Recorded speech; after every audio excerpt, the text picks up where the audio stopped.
Okay. A'udzu billahi minasyaitonir rajim. Bismillahirrahmanirrahim. Assalamualaikum warahmatullahi wabarakatuh.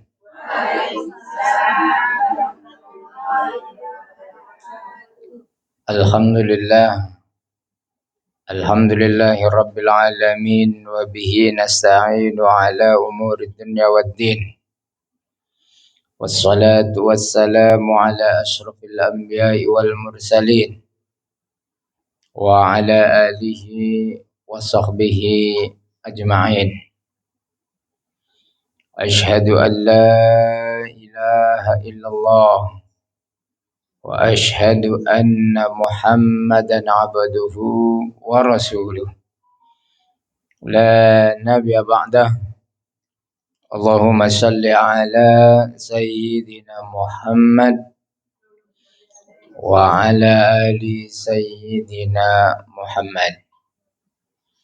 Allahumma aftah alaina hikmataka wansur alaina min khazaini rahmatika ya arhamar rahimin. Rabbi shrah li sadri wa yassir li amri wahlul 'uqdatam min lisani yafqahu qawli. Wassallallahu ala sayyidina Muhammad wa ala alihi wa sahbihi wa barik wa sallim ajma'in.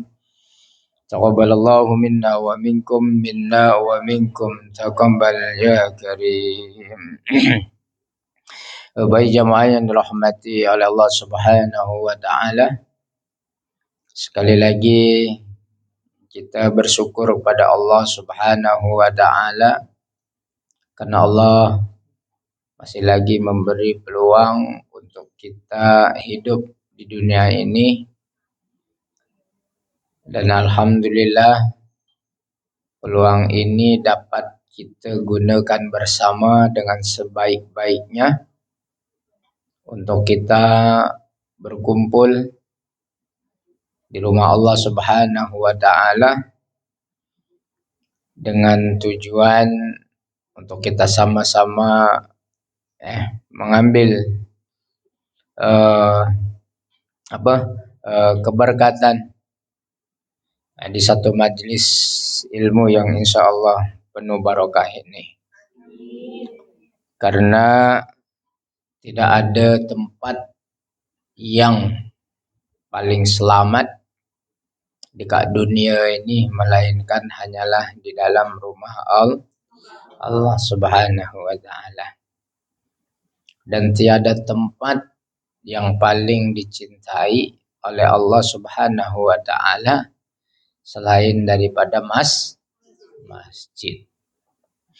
Jadi alhamdulillah sekali lagi keberadaan kita di tengah-tengah kesibukan kita dalam mengemban tanggung jawab kita sebagai hamba Allah dan juga sekaligus sebagai pekerja di rantau, namun tidak mengurangi rasa cinta kita kepada Allah Subhanahu wa taala. Oleh karena cintanya kita kepada Allah dan cintanya kita kepada Rasulullah sallallahu alaihi wasallam, setiap hari libur kita di setiap minggunya kita dapat memanfaatkan untuk kita duduk bersama, bersatu, tidak mengenal latar belakang, asal daripada mana, tapi kita dengan ikatan iman kita kepada Allah Subhanahu wa taala kita dapat duduk bersama di rumah Allah untuk majelis ilmu yang insya Allah penuh barokah, penuh manfaat untuk kita saling ingat mengingati antara satu dengan yang lainnya tentang apa? Tentang keagungan Allah, tentang peri pentingnya kita sebagai hamba Allah untuk senantiasa menjadikan segala sesuatunya adalah ibadah. Itulah seperti mana yang saya kongsikan pada pertemuan yang lalu. Di sebalik kesempurnaan ciptaan Allah berupa manusia ada kekurangan. Yaitu apa kekurangannya? Senantiasa lupa. Senantiasa lupa. Susah. Senantiasa lalai. Sulit untuk bersyukur.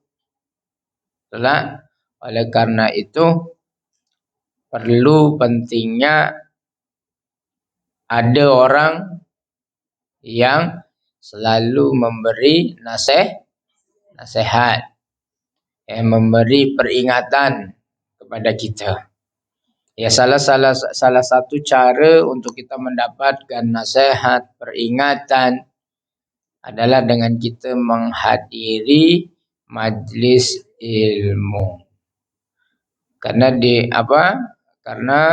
ya tadi maklum apabila kita berada di luar sana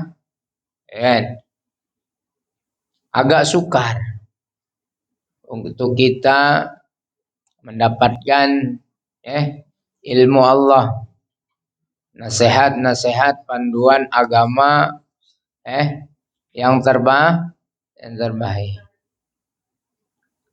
Alhamdulillah Allah beri petunjuk, beri jalan sehingga kita dapat hadirkan diri kita di dalam rumah Allah ini. Jadi Anda semua sangatlah beruntung. Maka mudah-mudahan dengan kehadirannya kita di majelis ilmu ini memudahkan lagi untuk kita menuju surganya Allah. Seperti mana yang dicita-citakan oleh semua orang. Kita semuanya boleh bercita-cita. Akan tetapi sebatas mana usaha yang kita lakukan untuk mewujudkan cita-cita kita tersebut. Kadang kita tadi bercita-cita nak masuk surga, dapatkan kehidupan, kebahagiaan dunia dan di akhirat. Namun dalam praktik kehidupan setiap harinya seringkali jauh daripada nilai-nilai agama, jauh daripada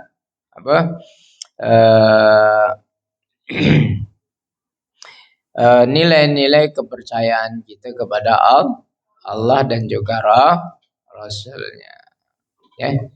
Mudah-mudahan sekali lagi Allah senantiasa memberikan petunjuk dan hidayah kepada kita semua sehinggalah di akhir kehidupan kita. Karena hanya hamba yang mendapat petunjuk, taufik dan hidayah daripada Allah sahajalah seseorang hamba itu akan selamat. Tidak di dunia, lebih-lebih lagi nanti di akhirat. Karena dengan hidayah Allah sahaja kita akan berada di dalam di jalan yang lurus, di jalan yang benar, di jalan yang diridhoi oleh Allah Subhanahu wa taala. Karena pada hakikatnya tadi yang membawa kita kepada surganya Allah itu bukan amal ibadah kita, akan tetapi Hakikatnya adalah dengan rahmat Allah. Akan tetapi tadi, untuk mendapatkan rahmat Allah, perlulah kita berbuat amal kebaikan. Perlu kita melaksanakan apa yang diperintahkan oleh Allah dan juga Rasulnya. Barulah Allah akan merahmati kita. Salah satu untuk kita selalu mendapatkan rahmat Allah Subhanahu wa taala, hendaknya kita ini sebagai seorang muslim, sebagai seorang mukmin, untuk senantiasa mewujudkan perpaduan. Untuk kita senantiasa mewujudkan tali persaudaraan. Untuk kita terus duduk bersama. Kan? Tak kira latar belakang kita. Tak kira apapun perbezaan kita. Ini juga adalah salah satu rahmat. Cara untuk kita mendapatkan rahmat Allah Subhanahu wa taala. Karena sangat jelas Allah memerintahkan kita itu adalah apa? Wa'tasimu bihablillahi jami'an wala tafarraqu wa dzkuru ni'matallahi 'alaikum idh kuntum a'da'a fa'alafa baina qulubikum fa asbahtum bi ni'matihi ihwana wa kuntum ala syafa khufratin minan nar fa anqadhakum minha kadzalika yubayyinullahu lakum ayatihi la'allakum tahtadun. Ini sangat jelas. Mari kita hayati firman Allah Subhanahu wa taala ini. Yaitu apa? Wa'tasimu bihablillahi jami'an wa la tafarraqu. Dan berpegang teguhlah kamu sekalian kepada tali Allah. Tali Allah itu apa? Ya agama Allah. Apa agama Allah? Adalah agama Islam. Agama yang diridhai oleh Allah. Hanyalah agama Islam. Maka kita harus berpegang teguh kepada agama ini, kepada tali Allah ni. Tak boleh kita beragama tapi dalam kehidupan kita bermain-main. Bahkan seolah-olah dalam kehidupan kita tak beragama. Main hentam terus. Makan tak tengok halal haram. Tak tengok halal dan haram. Dalam pertemanan, persahabatan dipenuhi dengan pengkhianatan.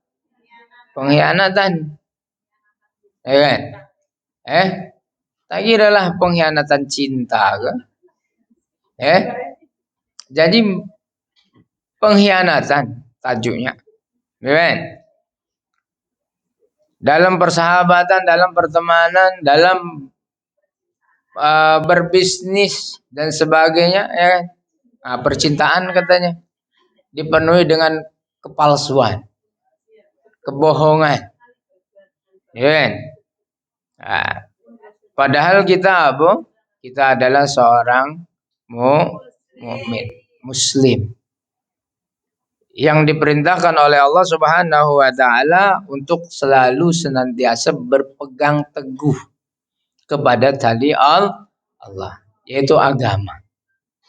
Jadi apapun yang kita akan lakukan, apapun yang kita buat, ya selalu harus merujuk kepada agama. Kita mau makan sedap makanan itu, kita mau minum Sedap minuman tuh. Namun sebelum makan dan minum, tengok dulu. Adakah dibolehkan oleh agama kita? Kan begitu, kita melihat agama dahulu. Kita berurusan ya kan dengan orang lain, berurusan dengan apa? Pekerjaan, berurusan dengan kerajaan misalkan. Kita nak cepat urusannya supaya supaya cepat mendapat kelulusan dan sebagainya, supaya cepat apa yang kita inginkan kita dapat.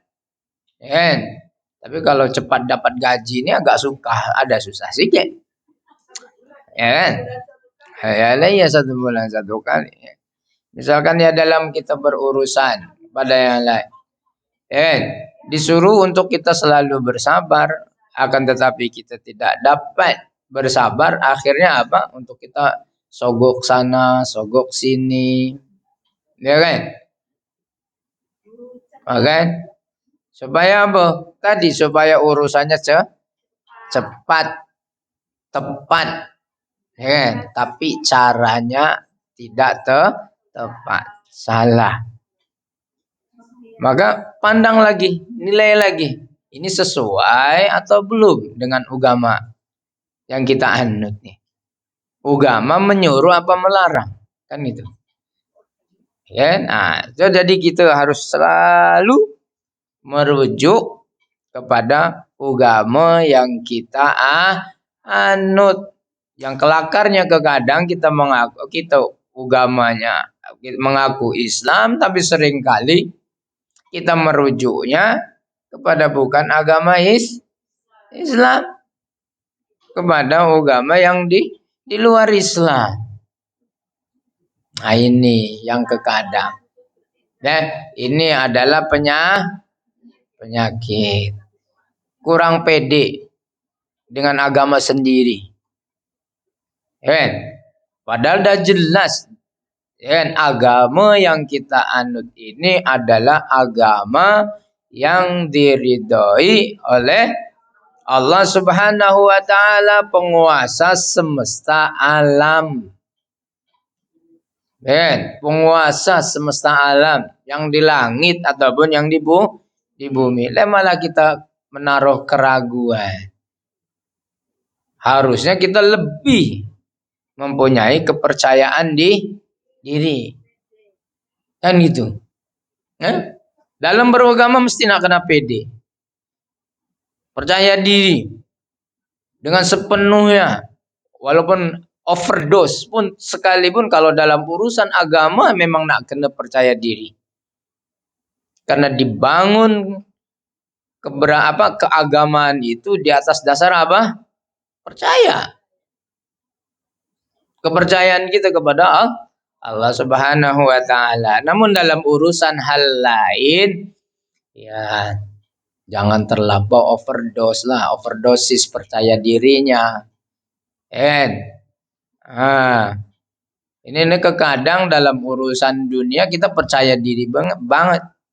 Tapi dalam urusan agama ragu. Penuh dengan keraguan-raguan. Senantiasa yuwaswisuf zufi sudurin nas, waswas saja. Ini tuan-tuan. Tuan-tuan. Apa terusannya tadi? Dan janganlah kamu bercerai-berai dengan wala tafarraqu, Dan janganlah kamu bercerai-berai, dan kenanglah nikmat Allah kepada kamu ketika kamu bermusuh-musuhan semasa jahiliyah dahulu. Tidak ada istilahnya nikmat kalau hidup ini dipenuhi dengan bermusuhan. Tak ada tuh istilah nikmat. Keadaannya tentu tidak akan pernah selamat. Tak akan pernah tenang. Kita boleh tengoklah dalam Al-Quran ini suruh kita merujuk kepada kehidupan jahiliyah zaman dahulu sebelum datangnya Islam. Kita tahulah porak-poranda kehidupan manusia sebelum datangnya Islam itu. Porak-poranda, yang lemah tertindas, yang kuat menjadi raja semena-mena. Apatah lagi lah kaum perempuan, ya kan? Tidak dihargai, tidak dihormati. Kan begitu. Namun ketika Islam datang, agama Islam yang dibawa oleh Rasulullah SAW mengangkat darjat nilai-nilai kemanusiaan. Supaya apa? Tak lain tak bukan untuk tercapainya kehidupan yang beradab. Untuk tercapainya kehidupan yang berkeadilan. Udah macam Pancasila. Kan? Supaya hidup dalam bermasyarakat itu dalam keadaan nyaman, damai, selamat. Kan? Oleh karena itu, kalau kita lihat sejarah awal hijrahnya Rasulullah SAW daripada kota Mekah ke Madinah, apa yang awal sekali dilakukan oleh Rasulullah Sallallahu Alaihi Wasallam apa? Apa? Ketika Rasulullah Sallallahu Alaihi Wasallam berhijrah ke Madinah, apa yang Rasulullah Sallallahu Alaihi Wasallam lakukan dahulu? Adakah sholat? Adakah musyawarah? Adakah makan-makan? Apa yang dilakukan oleh Rasulullah Sallallahu Alaihi Wasallam?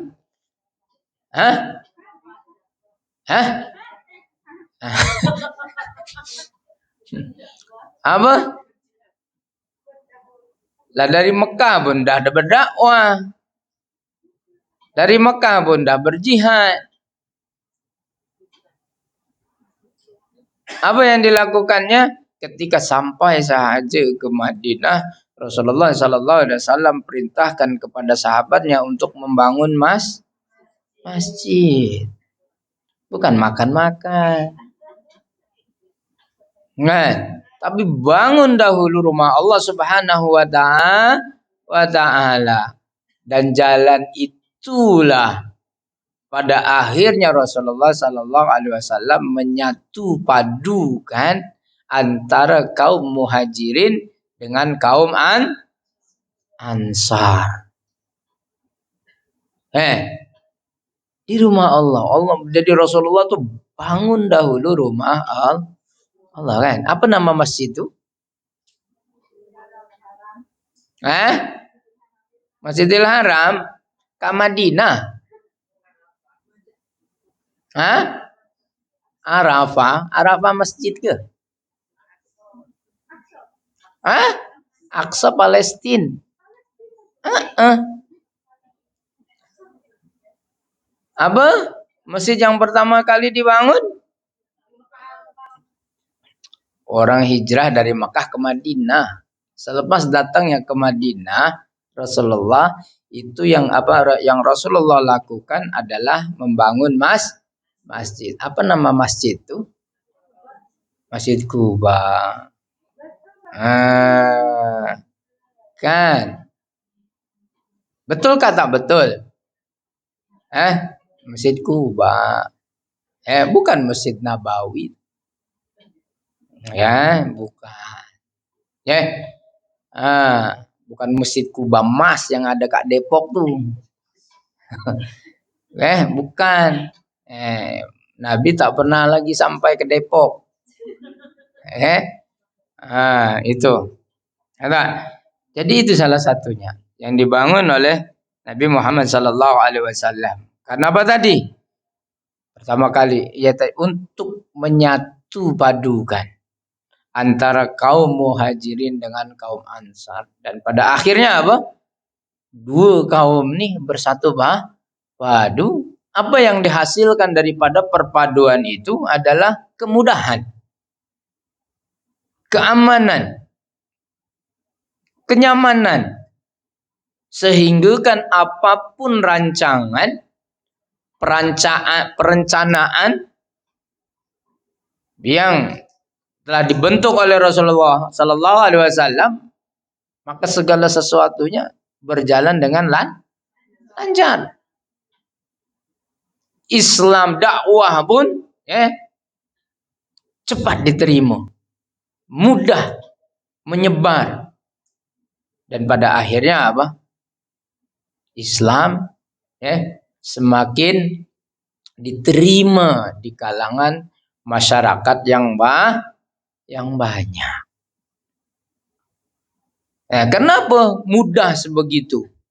Karena tadi dalam keadaan selamat, aman, damai, bersatu padu.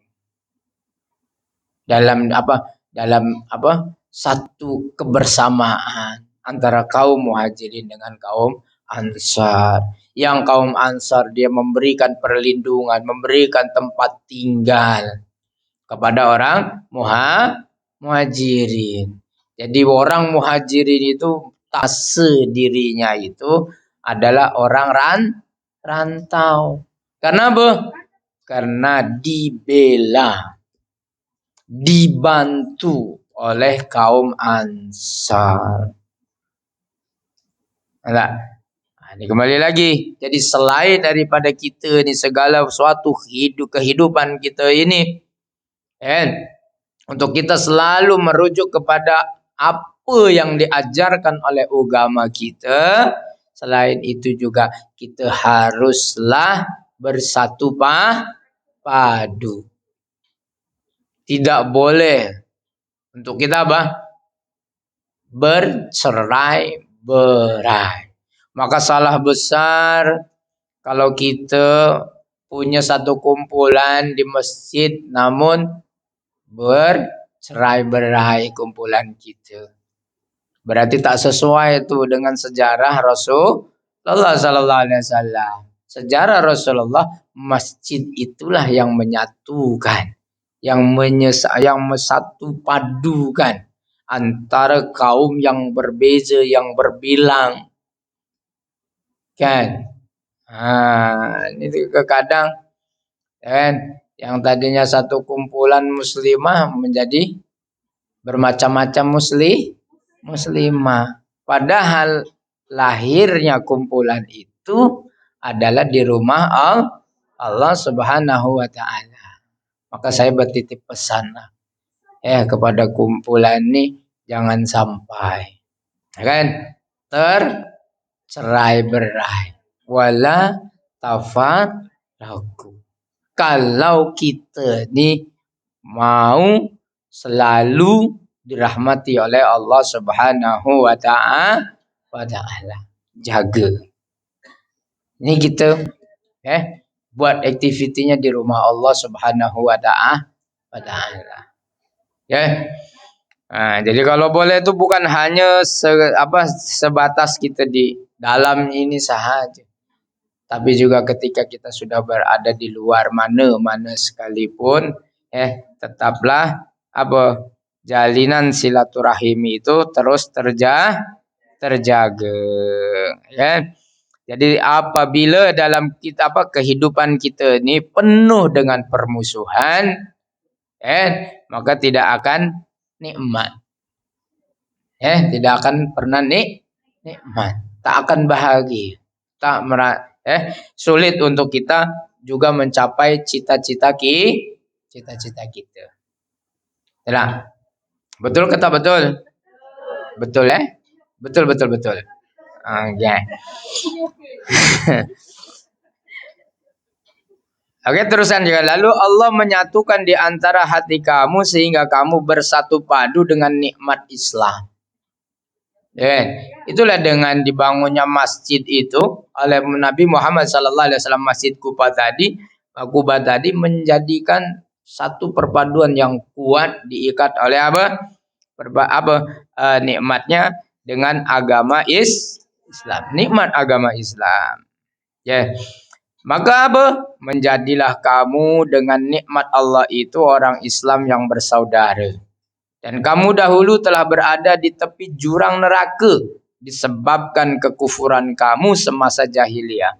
Lalu Allah selamatkan kamu dari neraka itu disebabkan nikmat Islam juga.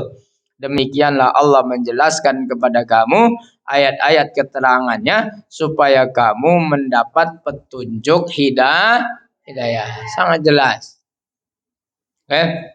Kalau kita hidup ni terus merujuk kepada agama kita, menjaga perpaduan persaudaraan kita antara umat antara umat Islam, maka rahmat Allah akan turun ke atas kita, diri kita, dan bahkan menjadikan kita ni menjadi hambanya yang akan terbebas dari panasnya api neraka. Dikarenakan tadi. Seperti mana orang-orang dahulu, zaman zahiliyah dahulu, yang hidupnya porak-poranda, tak tentu. Yang kuat dialah pemenang, dialah sang raja. Yang miskin, yang lemah, dialah kaum papa yang selalu tertindas. Tidak ada penghormatan. Semuanya dalam keadaan berada di tepi jurang neraka. Namun alhamdulillah dengan kedatangan Islam yang dibawa oleh Rasulullah SAW, pada akhirnya kaum zahiliyah itu terselamat daripada panasnya api neraka. Jadi panasnya nikmat terbebasnya daripada panasnya api neraka kaum jahiliyah itu tak lain tak bukan di atas nikmatnya Islam. Jadi alhamdulillah kita ni mestilah bersyukur kepada Allah Subhanahu wa taala karena masih diberikan nikmat iman dan Islam hingga ke hari ini. Alhamdulillah Allah hidupkan kita, Allah bangkitkan kita daripada tidur kita. Allah beri peluang untuk kita sehari lagi hidup dalam keadaan kita ni masih beriman kepada Allah, karena di luar sana banyak dibangkitkan daripada tidurnya, diberi peluang kehidupan sehari di dunia, dia malah menjadi kafir, keluar daripada agama Islam. Ada banyak yang terjadi yang seperti itu. Namun kita sekali lagi alhamdulillah Allah bangkitkan kita daripada tidur kita masih lagi dalam beragama Islam. Masih lagi kita menjadi umatnya Nabi Muhammad sallallahu alaihi wasallam. Jadi berdasarkan ayat firman Allah Subhanahu wa taala tadi di dalam surah Al-Imran ayat yang ke-103 tadi, sangat jelas bahwasanya kita ini diseru sebagai umat manusia menjalani tanggung jawab untuk kita senantiasa menyatu padukan ummah dan dilarang untuk kita berpecah belah. Dengan kata lain, Islam melarang sembarang perkara atau tindakan yang boleh membawa kepada perpecahan. Justru sebagai umat Islam kita hendaklah bertindak pada dua perkara. Apa dua perkara itu? Demi untuk kebaikan ummah, dan juga kebaikan negara, keluarga, dan yang lain-lainnya. Jadi segala bentuk perpecahan, apapun yang mengarah kepada perbezaan, mestilah kita harus hindari. Oleh karena itu, ada Nah, apa? Ini adalah apa tuh? Supaya untuk ingatan kita, apabila sesuatu itu sudah disepakati oleh para alim ulama, maka tak perlulah untuk kita memperdebatkannya. Paham tak? Tak perlu lagi untuk kita mempermasalahkan apa yang telah disepakati oleh para alim ulama. Jadi itu untuk kita apa? Panduan kita. Untuk kita apa? Menghindari perpecahan. Biar kalau ulama yang berbeza pendapat, biarkan. Karena mereka ada ilmunya. Ya kita ini jangan kita apa? Memperkeruh lagi, ya kan? Karena tadilah masalah seperti apa? Masalah-masalah seperti baca Yasin, tahlil, ya kan? Di hari Jumat Ustaz nak nih baca Yasin ke baca surah Al-Kahfi Ustaz, nak baca doa hatam Quran ke tak perlu baca doa hatam Quran. Nah, Ustaz nak marhaban ke tak marhaban. Nah, datang maulid Ustaz perlu tak buat maulid dan sebagainya. Itu hal-hal yang seperti itu tak perlu lagi untuk kita mempermasalahkan, didebatkan. Karena apa? Karena ianya tidak akan pernah selesai sampai kapanpun. Karena benda ni, karena masalah ni, karena masalah ni bukan hanya terjadi sekarang sahaja.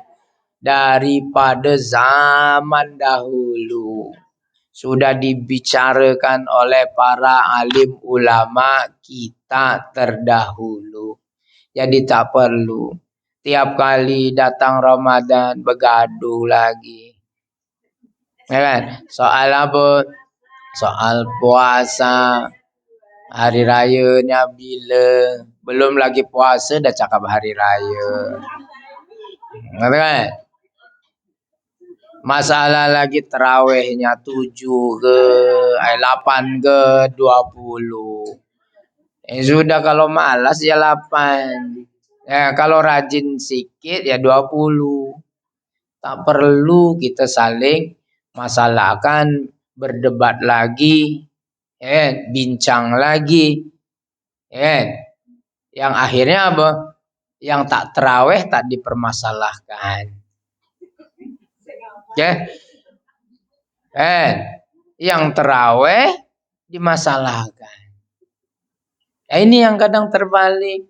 Masalah kunut subuh, kunut ke tak kunut, kan gitu.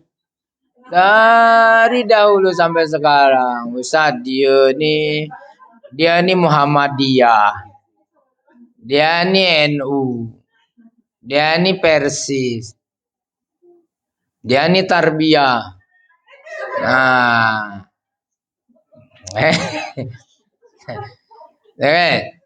tak perlu dimasalahkan lagi.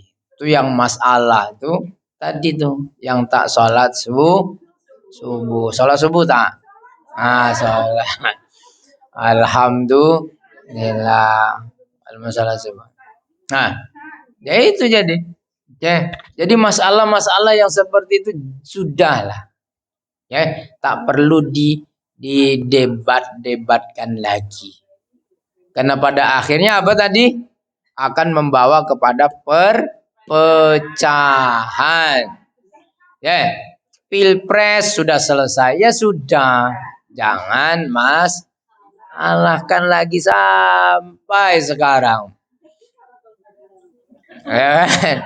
Tak habis-habisnya. Orang sudah duduk jadi presiden, kita masih lagi tak puas hati. Apa? Ya kan, ya sudah.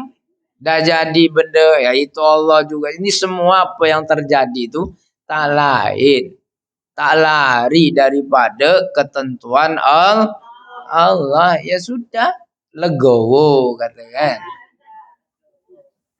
Sudah, kalau tak puas hati ya tunggu lagi.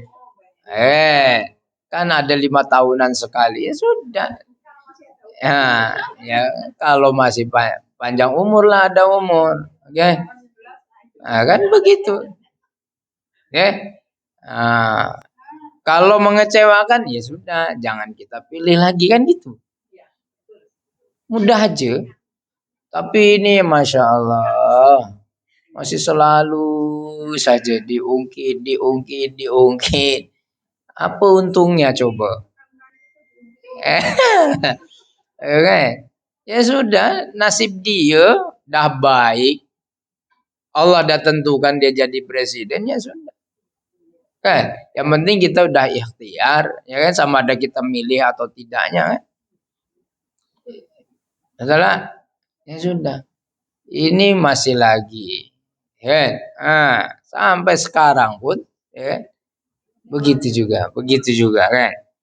Ya, masalah. Siapapun presidennya kan, kalau tak cari makan sendiri tak makan juga kan, ya sudah lah. Ya sudah. Berdoa saja. Kalau kita ini ya supaya apa? Kesejahteraan, supaya apa? Pemimpin kita adil. Sekali lagi, jangan selalu kita menjadikan perbezaan itu, pertengkaran itu terus menerus. Padahal kita tahu yang itu tak akan ada game overnya. Tak ada game overnya. Akan selalu berpusat ke situ, berpusing ke situ, berputar di situ-situ aja. Sehingga kan akhirnya kita ketinggalan. Orang udah sampai ke bulan kita masih ribut kunut aja. Kan itu. Orang udah nak cipta roket dan sebagainya, kita masih cakap soal tahlilan aja. Gimana?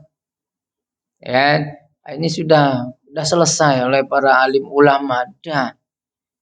Silahkan aja masing-masing, tak ada salah, tak ada dosa itu. Yang buat itu pun tak ada dosa. Yang tak buat pun tak dosa juga. Enggak. Tapi yang pasti itu, yang dosa itu adalah yang tak berbuat apa-apa. Tahlil pun dia tak nak. Baca Yasin pun juga tidak, baca surah Al-Kahfi pun tidak. Bapak ibunya yang dikubur sana dibiarkan saja tanpa dikirim Al-Fatihah. Sebegitu. Jadi begitu. Ditegaskan lagi dalam masalah ini, Allah berfirman di dalam surah At-Taubah ayat yang ke-71. Wal mu'minuna wal mu'minati ba'duhum awliya'u ba'd. Ya'muruna bil ma'ruf wa yanhauna 'anil munkar wa yuqimunas shalah wa yu'tunaz zakah wa yuti'unallaha wa rasulah. Ulaika sayarhamuhumullah innallaha azizun hakim. Ini juga boleh dijadikan prinsip untuk kita dan orang-orang yang beriman, lelaki dan perempuan, setengahnya menjadi penolong bagi setengahnya yang lain. Mereka menyuruh berbuat baik dan melarang daripada berbuat kejahatan, dan mereka mendirikan sembahyang dan memberi zakat serta taat kepada Allah dan Rasulnya. Mereka itu akan diberi rahmat oleh Allah. Sesungguhnya Allah Maha Kuasa lagi Maha Bijaksana. Jadi salah satunya juga untuk kita selalu dirahmati oleh Allah Subhanahu wa taala untuk kita apa? Saling tolong menolong, memberi pertolongan kepada orang yang memerlukan pertolongan. Itu menolong kepada apa? Ya tadi, kepada kebaikan. Terus lagi apa? Menyeru. Selain daripada kita menolong kepada kebaikan, juga menyeru kepada kebaikan. Bukan hanya saja menolong, menyeru. Bukan hanya saja menyeru, wayan hauna, anil mungkar, mencegah juga, kepada kemungkaran. Bukan benda tu dah terjadi baru kita nak cegah, jangan.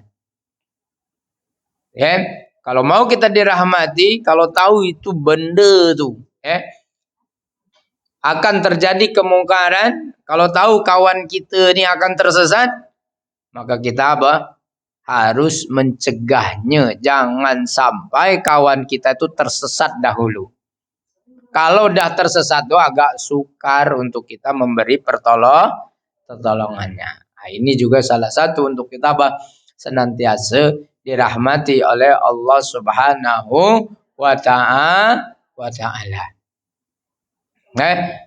Berbuat kebaikan, memberi pertolongan kepada Allah Subhanahu wa ta'ala, dan jangan lupa juga apa? Sembah salat. Wa yuqimunas shalah wa yu'tunas zakat. Selepas itu juga apa? Atiullah wa atiur rasul. Taat kepada Allah, taat juga kepada Rasulullah sallallahu alaihi wasallam. Maka mereka-mereka inilah yang akan diberikan rahmat Allah. Itu tuan. Rasulullah sallallahu alaihi wasallam sebagai teras perpaduan umat telah memberi contoh yang terbaik kepada kita. Tadi sekali lagi, kalau kita ni mau bersatu padu, selalu menghindari pertengkaran, selalu menghindari sesuatu yang mendatangkan perpecahan, tak lain tak bukan contoh utama kita itu adalah Rasulullah sallallahu alaihi wasallam, karena Rasulullah sallallahu alaihi wasallam tadi berhasil menyatu padukan. Bukan sahaja terjadi kepada ketika hijrah sahaja. Antara kaum Muhajirin dan juga kaum Ansar, jauh sebelum kenabian pun Rasulullah sallallahu alaihi wasallam itu sudah menjadi pemuda yang dapat menyatu padukan antara kaum. Selalu dapat mendamaikan antara kabilah-kabilah, suku-suku yang ada di kota Mekah. Sehingga kan kaum Rasulullah sallallahu alaihi wasallam itu dipercayai oleh kaum Quraisy yang berada di Makkah. Oleh karena itu kaum masyarakat musyrik di Makkah itu memberi gelaran kepada Rasulullah sallallahu alaihi wasallam. Itu apa? Apa gelaran yang diberi? Al-Amin. Gelaran Al-Amin ini jauh lagi sebelum kenabian. Sebelum lagi diangkat menjadi nabi. Rasulullah itu sudah mendapat gelaran daripada masyarakat kaum Quraisy musyrik yang ada di kota Mekah. Kenapa tadi? Dia pandai dalam menyatu padukan. Salah satu contoh kecil aja ketika mau mengangkat Hajar Aswad. Semua kepala suku bertelingkah. Aku yang layak angkat Hajar Aswad nih. Karena aku suku yang kuat. Aku yang dihormati dan sebagainya. Namun pada akhirnya diputuskan untuk memanggil Nabi Muhammad sallallahu alaihi wasallam untuk memberikan keputusan. Maka Rasulullah SAW pada ketika itu terus bertindak dengan apa? Dengan membentangkan serbannya. Ya, dia bentangkan serbannya. Ya, serban ada empat sudut. Ya kan? Dan juga boleh tuh dari 4 sudut ditambah lagi 4. Jadi 8 orang boleh nangkat. Betul tak? Maka dipanggillah semua kepala-kepala suku itu. Hajar Aswad itu dia taruhkan, Muhammad yang taruhkan ke apa? Ke atas serbannya. Maka apa? Orang panggil semua kepala sukunya, kau pegang ini, kau pegang itu, kau pegang ini. Oke, angkat sama-sama. Pada akhirnya semua merasa kebahagiaan, merasa dihormati. Yaitu Rasulullah SAW begitu bijaksana. Jadi apa? Sangat untuk kita selalu mengambil contoh daripada Nabi Muhammad SAW. Karena tadi di dalam diri Rasulullah SAW itu ada kebaikan. Laqad kana lakum fi Rasulillahi uswatun hasanah. Jadi apa? Di dalam diri Rasulullah SAW itu ada suri tauladan yang baik. Jadi kalau kita nih mau menjadi manusia yang baik, dicintai oleh Allah, ikutlah Rasulullah SAW. Karena Rasulullah SAW itu manusia yang paling sempurna, tidak ada kekurangan sedikit pun. Jadi kalau kita nih mau sempurna, perfect, jadi manusia nih, ya contohi siapa? Rasulullah. Tapi kalau kita mencontohi selain daripada Rasulullah, susah nak jadi sempurna. Kenapa? Ya tadi, selain daripada Rasulullah, semuanya mempunyai kekurangan. Oke, jadi marilah kita sama-sama meraih rahmat Allah Subhanahu wa taala yang begitu besar, yang begitu luas. Dan dengan rahmat Allah lah kita ini pada akhirnya akan diselamatkan. Akan bahagia di dunia dan juga di akhirat. Selamat juga dunia, selamat juga di akhirat. Oleh karena itu raih rahmat Allah itu yang pertama dengan apa? Meraih rahmat Allah itu yang pertama kita raih dengan apa?